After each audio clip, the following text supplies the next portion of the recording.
hommes en fait. C'est un projet pour les hommes, c'est un projet qu'on essaye de partager, c'est un projet qu'on essaye de construire parce qu'au bout, on a tous notre intérêt à ce que ça fonctionne, à ce qu'elle ait sa place. Vous voyez la démarche, d'où le dialogue social. Il est tout à fait normal aussi que là, des élus, des urbanistes viennent s'expliquer, s'exprimer, discuter. Moi, je pense surtout c'est que les entreprises sont créateurs de richesse. Et pour créer de la richesse, il faut pouvoir mettre en place les réflexions, les pensées, sur tous les courants, sur tous les secteurs d'activité. C'est ce qui manque le plus. Et une journée comme aujourd'hui, elle permet de mettre en place les relations avec les politiques, avec le social. Et moi, en venant ici, ça permet de respirer, de s'ouvrir la tête et d'avoir l'opportunité de rencontrer des clients, des prospects et potentiellement aussi de s'aérer en termes de réflexion stratégique. Voilà. Le monde des affaires, c'est le monde de la conquête du pouvoir économique d'un pays. Et on ne peut pas accepter que pour des futilités, un juge, souvent du reste en accompagnant sa démarche d'une médiatisation outrancière, se paye un patron pour le luxe de se payer un patron.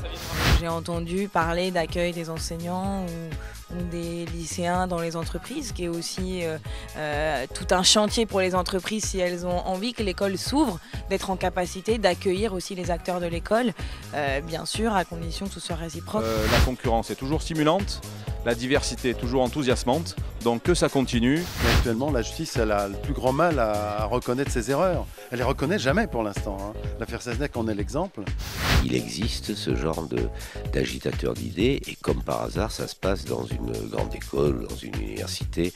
Et je porte un vœu, c'est que ça puisse se multiplier, se démultiplier. Notre rôle à nous, patrons, parents, c'est de leur dire que le monde leur appartient et qu'en rêvant, ils auront la possibilité de changer le monde.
On peut donc enfin rêver, et étant gonflé à bloc, même rêver le monde, puisque nous n'en doutons pas, l'ambition est désormais de retrouver une place honorable dans la compétition mondiale. De reconnaissance par rapport à la compétence qu'on a, avoir un espace de responsabilité, de liberté, y compris pour pouvoir créer et innover, y compris dans l'entreprise. Après avoir dit ce que vous dites, page 33 de ce très bon livre, les Français, contrairement à ce qu'on raconte, ont besoin qu'on leur donne une perspective. Ils sont paumés, ils ne savent pas où on va.